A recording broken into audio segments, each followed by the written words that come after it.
બનાસકાંઠામાં પ્રાથમિક શાળાના વિદ્યાર્થીઓ સાથે અન્યાયનો મામલો સામે આવ્યો છે। રમતગમત અધિકારી દ્વારા વિદ્યાર્થીઓને રજીસ્ટ્રેશન કરેલા હોવા છતાં ખેલ મહાકુંભ વિશે કોઈ માહિતી આપવામાં આવી નથી।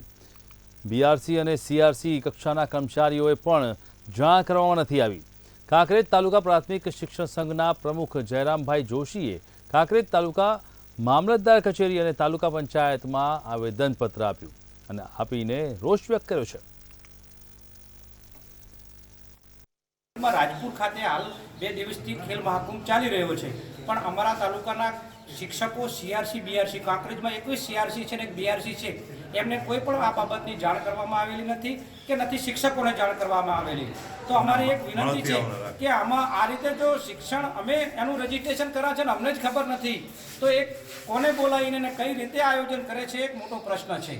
અમારી વિનંતી છે કે આમાં સાચા બાળકોને અન્યાય થઈ રહ્યો છે, કેમ શિક્ષકોને જાણ કરવામાં આવતી નથી। અમે આજે મામલતદાર સાહેબશ્રીને, ટીડીઓ સાહેબશ્રીને અને રમતગમત અધિકારીને આ બાબતે આવેદનપત્ર આપ્યું છે અને અમે વિનંતી કરી છે કે જે પણ આ રીતે શિક્ષકોને જાણ કર્યા વગર જે આયોજન કરી રહ્યા છે એમના ઉપર સખત પગલાં લેવામાં આવે।